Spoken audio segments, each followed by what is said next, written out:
Good morning and જય Bharat to all dear student. આપણે lecture number 15 ની અંદર વિદ્યુત ડાયપોલ કોને કહેવાય એના વિશે માહિતી મેળવી અને પછી ડાયપોલની અક્ષ પર અને ડાયપોલની વિષુવરેખા પરના બિંદુએ વિદ્યુત ક્ષેત્ર કેવી રીતે મેળવી શકાય એ જોયું.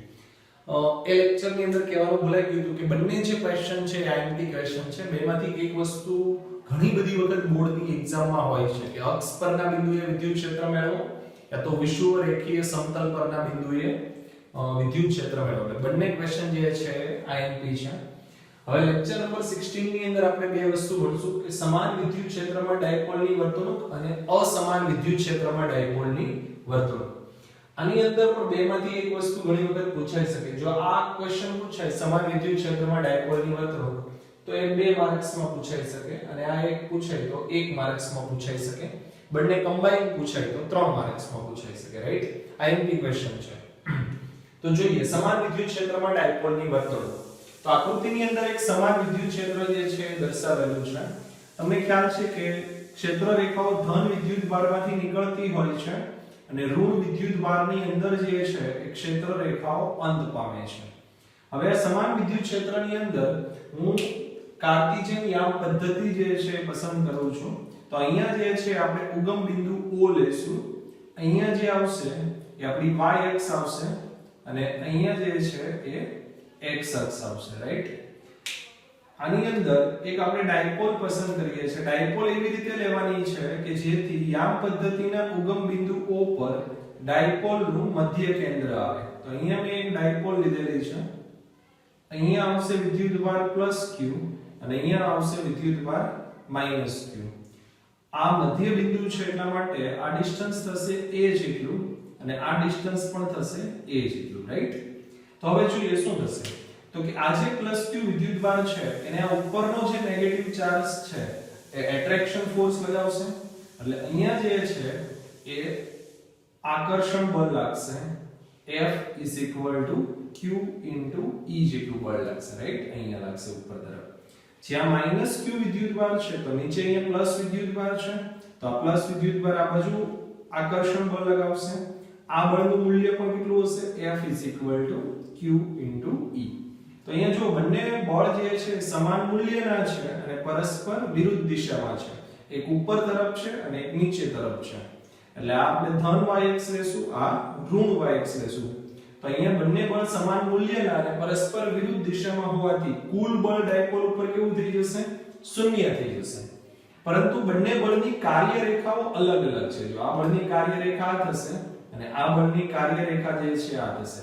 તો બંને બળની કાર્યરેખાઓ અલગ અલગ હોવાથી કુલ ટોર્ક શૂન્ય થશે નહીં. કુલ torque does not equal to 0. તો અહીંયા જે છે એ બળ યુગ્મને કારણે ટોર્ક રચાશે. તો બળ યુગ્મ વડે લાગતું ટોર્ક કેવી રીતે મેળવી શકાય? તો કે બેમાંથી એક બળનું મૂલ્ય અને બે બળની કાર્યરેખા વચ્ચેનું લંબ અંતર. તો બેમાંથી એક બળનું મૂલ્ય, બંને બળનું મૂલ્ય q e છે એટલે q a. મોટા ભાગે બે એટલે બળ યુગ્મ હોય એટલે ઓબવિયસલી કે બંને બળનું મૂલ્ય તો સરખું જ રહેવાનું છે. એટલે q e બે બળની કાર્યરેખા વચ્ચેનું અંતર. તો કાર્યરેખા વચ્ચેનું લંબ અંતર તો એક કાર્યરેખા છે અને એક કાર્યરેખા છે. તો બંને વચ્ચેનું લંબ અંતર આટલું થશે. આ જે છે એ બે બળની કાર્યરેખા વચ્ચેનું લંબ અંતર થશે. તો આ જો આપણો q વિદ્યુતભાર છે, આ q વિદ્યુતભાર છે. તો માઈનસ થી q તરફ અહીંયા આપણે આ સદિશ દર્શાવી શકાય. આ સદિશની લંબાઈ કેટલી છે? 2a. જો આ ખૂણો થીટા હોય, અહીંયા વિદ્યુત ક્ષેત્ર અને ડાયપોલ વચ્ચેના ખૂણાને આપણે થીટા કહીએ. કોની વચ્ચેના ખૂણાને? p અને e વચ્ચેનો ખૂણો. p અને e વચ્ચેનો ખૂણો કેટલો છે? θ. જો q થી q તરફની ડિરેક્શન એટલે આ વિદ્યુત ડાયપોલની દિશા થાય. રાઈટ, આની લંબાઈ છે 2a. આ ખૂણો આપણે થીટા કીધો છે તો આ લંબાઈ કેટલી થશે? 2a. સોરી, તમારી ટેક્સ્ટ બુક મુજબ ચાલશું તો ટેક્સ્ટ બુક ની અંદર વિદ્યુત ક્ષેત્રની દિશા સાથે, વિદ્યુત ક્ષેત્ર તો ઉપર તરફ છે, જો ભૂલ થઈ ગઈ છે. વિદ્યુત ક્ષેત્ર કઈ તરફ છે? ઉપર. તો ખૂણો આ લેવો પડશે ને, આ ખૂણો થશે થીટા. વિદ્યુત ક્ષેત્ર સાથેનો ખૂણો, અહીંયા આપણું વિદ્યુત ક્ષેત્ર છે તો આ ખૂણો થીટા થશે. જો આ ખૂણો થીટા હોય તો આ ખૂણો કેટલો થશે 90 માઈનસ થીટા થશે. કેટલો થશે 90 માઈનસ થીટા. તો અહીંયા જે ઘટક આવશે એ આવશે 2a cos 90 માઈનસ થીટા. અને 90 માઈનસ થીટા એટલે તમને ખ્યાલ જ છે sin થીટા. તો અહીંયા થશે 2a sin થીટા. તો બે બળની કાર્યરેખા વચ્ચેનું અંતર થશે 2a sin થીટા. તો આ 2a અને q એની જગ્યાએ p લખી શકાય. તો pe sin theta. sin theta છે એટલે શું થશે cross product pre cos e is equal to torque. p cross e is equal to શું મળશે torque. હવે આ ટોર્કના ગુણધર્મ આપણે ચેક કરીએ.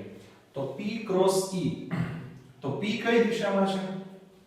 આ દિશામાં છે p. e કઈ દિશામાં છે? ઉપરની તરફ. તો p ની દિશામાં આંગળીઓ રાખો અને e ની દિશામાં આંગળીઓ વાળો. તો ટોર્કની દિશા કઈ આવશે? પૃષ્ઠને લંબ રૂપે બહારની દિશામાં. પૃષ્ઠને લંબ રૂપે બહારની દિશામાં. અગેન p ઋણથી ધન તરફ. p ની દિશા કેવી રીતે હોય? ઋણથી ધન તરફ. તો ત્યાં આંગળીઓ રાખો. e ની દિશામાં વાળો. ઇલેક્ટ્રિકલ ફીલ્ડ ઉપર છે તો e ની દિશામાં વાળો. તો બહાર આવશે. તો પૃષ્ઠને લંબ બહારની દિશામાં ટોર્ક છે. ટોર્કના કારણે થીટામાં ઘટાડો થાય છે. જેવી રીતે આંગળીઓ ફરે છે એવી જ રીતે આપણી આ ડાયપોલ છે એ આમ ફરશે. તો આ જે થીટા ખૂણો છે ઇલેક્ટ્રિકલ ફીલ્ડ સાથેનો એમાં ઘટાડો થશે. અને આ ટોર્ક જે છે એ ડાયપોલને વિદ્યુત ક્ષેત્રને સમાંતર ગોઠવવા પ્રયત્ન કરશે. ટોર્કને કારણે શું થશે? ડાયપોલ જે છે એ વિદ્યુત ક્ષેત્રને સમાંતર ગોઠવવા પ્રયત્ન કરે છે.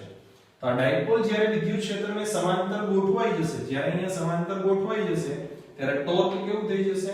શૂન્ય થઈ જશે. અને એ સ્થિતિને એવું કહી શકાય કે ડાયપોલ સંતુલન સ્થિતિમાં છે એવું કહેવાય. જ્યારે ડાયપોલ વિદ્યુત ક્ષેત્રને સમાંતર ગોઠવાઈ જાય ત્યારે ડાયપોલ સંતુલનની સ્થિતિમાં છે તેવું કહી શકાય. તો બહુ ઈઝી એનાલિસિસ છે. હવે અસમાન વિદ્યુત ક્ષેત્રમાં ડાયપોલની વર્તણૂક જોઈએ તો એની અંદર આપણે ત્રણ બાબતો શીખવાની છે. તો પહેલી વસ્તુ સ્ટાર્ટ કરીએ. અહીંયા એક ધન વિદ્યુતભારનું અસમાન વિદ્યુત ક્ષેત્ર છે દર્શાવેલું છે.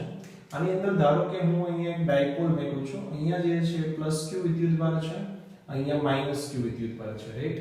તો આ પોઝિટિવ ચાર્જ છે એટલે +q પર અહીંયા વિદ્યુત ક્ષેત્રની દિશામાં આ રીતે ફોર્સ લાગશે અને -q પર અપાકર્ષણ બળ લાગશે. પરંતુ આ બિંદુએ ઇલેક્ટ્રિકલ ફીલ્ડ E1 હશે અને આ બિંદુએ ઇલેક્ટ્રિકલ ફીલ્ડ E2 હશે. આ બિંદુ વિદ્યુતભારથી નજીક છે એટલે E1 ફીલ્ડ જે છે એ E2 કરતા વધુ હશે. તો અહીંયા જે ફોર્સ લાગે છે એ F1 q E1 greater than F2 q E2 હશે. મેં માત્ર મૂલ્ય લખેલા છે. તો F1 ફોર્સ જે છે, F1 ફોર્સ, આ જે ફોર્સ છે વધારે છે અને આ ફોર્સ જે છે ઓછો છે. આ નીચે તરફનો ફોર્સ વધારે છે એટલે જો ડાયપોલ આવી રીતે છે તો આ ફોર્સ વધુ છે તો આ ભાગ ધીમે ધીમે આમ નીચે આવતો જશે અને સાથે સાથે ટોર્ક પણ લાગે છે એટલે પરિભ્રમણ પણ થશે.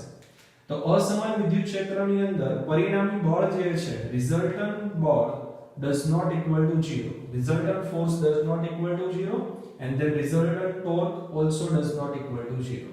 મતલબ બેમાંથી કોઈ પણ વસ્તુ શૂન્ય હોતું નથી. જ્યારે સમાન વિદ્યુત ક્ષેત્રમાં શું હતું? કુલ બળ શૂન્ય હતું. આની અંદર બેમાંથી એક પણ વસ્તુ જે છે શૂન્ય નથી. બળ પણ શૂન્ય નથી, ટોર્ક પણ શૂન્ય નથી. અહીંયા પણ સેમ ટુ સેમ વસ્તુ થશે કે આ ટોર્કને કારણે વિદ્યુત ક્ષેત્રને સમાંતર ગોઠવાશે. જો આ રીતે છે તો ડાયપોલ જે છે ધીમે ધીમે પરિભ્રમણ કરતી વિદ્યુત ક્ષેત્રને સમાંતર ગોઠવાઈ જશે. આવી રીતે વિદ્યુત ક્ષેત્રને સમાંતર ગોઠવાઈ જશે. પણ અહીંયા બંને વસ્તુ થાય છે. પરિણામી બળ શૂન્ય નથી એટલે એનું રેખીય સ્થાનાંતર થશે અને બીજું શું થશે? પરિભ્રમણ પણ થશે. પરિભ્રમણ ક્યાં સુધી થશે? કે જ્યાં સુધી એ વિદ્યુત ક્ષેત્રને સમાંતર ગોઠવાય ત્યાં સુધી. એક વખત વિદ્યુત ક્ષેત્રને સમાંતર ગોઠવાઈ જાય પછી ટોર્ક શૂન્ય થઈ જશે. એક વખત વિદ્યુત ક્ષેત્રને સમાંતર ગોઠવાઈ જશે પછીથી જે છે એ ટોર્ક કેવું થઈ જાય? શૂન્ય. માનો કે ડાયપોલ જે છે એ રેખીય સ્થાનાંતર અને પરિભ્રમણ કરતી વિદ્યુત ક્ષેત્રને સમાંતર ગોઠવાઈ જશે પછી જે છે એ શૂન્ય થઈ જશે. વિદ્યુત ક્ષેત્રને સમાંતર એટલે શું થાય પણ યાદ રાખજો. જો અત્યારે જે છે આ ડાયપોલની ઇનિશિયલ પોઝિશન છે. અહીંયા +q વિદ્યુતભાર છે, અહીંયા -q છે. તો -q થી પ્લસ તરફની દિશા જે છે અને ડાયપોલ મોમેન્ટની દિશા કહેવાય. તો અત્યારે દિશા આ છે. પછી ધીમે ધીમે ડાયપોલ આ રીતે આવશે તો પ્લસ q અહીંયા આવી જશે અને માઈનસ q જે છે પ્લસ q જે છે નીચે આવી જશે અને માઈનસ q જે છે ધીમે ધીમે ઉપર આવી જશે. તો આવી રીતે ડાયપોલને સમાંતર ગોઠવાઈ જશે. આ માઈનસ q અને આ પ્લસ q, રાઈટ? તો પહેલી વસ્તુ, પરિણામી બળ શૂન્ય નથી એટલે રેખીય સ્થાનાંતર થશે, ટોર્ક શૂન્ય નથી એટલે પરિભ્રમણ થશે. પરંતુ પરિભ્રમણ ક્યાં સુધી થશે? જ્યાં સુધી વિદ્યુત ક્ષેત્રને સમાંતર ગોઠવાય ત્યાં સુધી. એક વખત સમાંતર ગોઠવાઈ જાય પછી ટોર્ક શૂન્ય અને માત્ર રેખીય સ્થાનાંતર થશે. પછી શું થશે? માત્ર રેખીય સ્થાનાંતર થશે. માત્ર રેખીય સ્થાનાંતર થશે. તો આ એક વસ્તુ. બીજી વસ્તુ ભણવાની છે, આપણે ઓલરેડી ડાયપોલ જે છે એને વિદ્યુત ક્ષેત્રને સમાંતર કે પ્રતિ સમાંતર ગોઠવીએ. તો બે કેસ આની અંદર જોવાના છીએ. ચાલો પહેલો કેસ જોઈએ. ધારો કે મેં ડાયપોલ જે છે એને કંઈક આવી રીતે ગોઠવેલી છે. અહીંયા -q વિદ્યુતભાર છે અને અહીંયા +q વિદ્યુતભાર છે. તો આ ડાયપોલની દિશા થશે માઈનસ થી q તરફની થશે. તો અહીંયા મેં ડાયપોલ જે છે એ વિદ્યુત ક્ષેત્રને સમાંતર ગોઠવેલી છે. તો -q જે છે એના ઉપર આ સાઈડ આકર્ષણ બળ લાગશે અને આ +q છે તો એના ઉપર અહીંયા અપાકર્ષણ બળ લાગશે. પણ આ બિંદુ જે છે એ નજીક હોવાથી અહીંયા જે ફોર્સ લાગે છે F1 અને અહીંયા જે ફોર્સ લાગે છે F2, આ F2 ફોર્સ કરતા આ F1 ફોર્સ છે એ વધુ હશે. અત્યારે આપણે ડાયપોલ જે છે એ કેવી રીતે ગોઠવેલી હતી? વિદ્યુત ક્ષેત્રને સમાંતર. વિદ્યુત ક્ષેત્રને સમાંતર. જો આપણે ડાયપોલ વિદ્યુત ક્ષેત્રને સમાંતર આ રીતે ગોઠવી દઈએ, બરાબર છે, તો -q ઉપર ફોર્સ લાગશે, +q ઉપર નીચે. તો ઉપરનો ફોર્સ વધુ હશે કારણ કે આ બિંદુ આનાથી નજીક છે. તો ડાયપોલ કઈ તરફ જશે?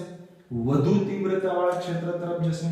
તો ડાયપોલ જો વિદ્યુત ક્ષેત્રને સમાંતર હોય તો એ વધુ તીવ્રતાવાળા ક્ષેત્ર તરફ પરિણામી બળ અનુભવે છે. વધુ તીવ્રતાવાળા ક્ષેત્ર તરફ પરિણામી બળ અનુભવે છે. પરિણામી બળ અનુભવે, રાઈટ? આ પહેલી વસ્તુ. બીજી વસ્તુ, ધારો કે આપણે આ રીતે નથી ગોઠવતા, આપણે પ્રતિ સમાંતર ગોઠવીએ. એટલે કે અહીંયા આપણે +q વિદ્યુતભાર રાખીએ અને અહીંયા જે છે -q વિદ્યુતભાર રાખીએ. તો અત્યારે ડાયપોલ જે છે પ્રતિ સમાંતર છે. જો વિદ્યુત ક્ષેત્ર નીચે છે અને આપણી ડાયપોલની દિશા ઉપર તરફ છે, તો શું થશે કે આ પ્લસ વિદ્યુતભાર જે છે +q એના ઉપર અહીંયા અપાકર્ષણ બળ લાગશે અને -q ઉપર આકર્ષણ બળ લાગશે. પરંતુ આ જે અપાકર્ષણ બળ છે વધુ હશે કારણ કે આ બિંદુ નજીક છે, આ બિંદુ દૂર છે, એટલે આ આકર્ષણ બળ ઓછું હશે. q બળ વધુ હશે, આ અપાકર્ષણ બળ જે છે અપાકર્ષણ બળ વધુ હશે.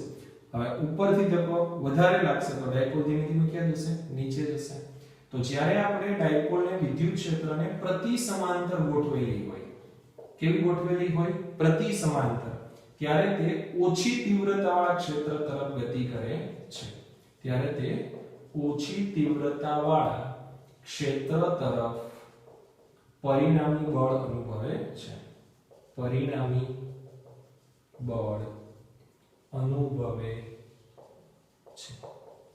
આ ત્રણ બાબતો જે છે એ અનિયમિત વિદ્યુત ક્ષેત્ર માટે યાદ રાખવા.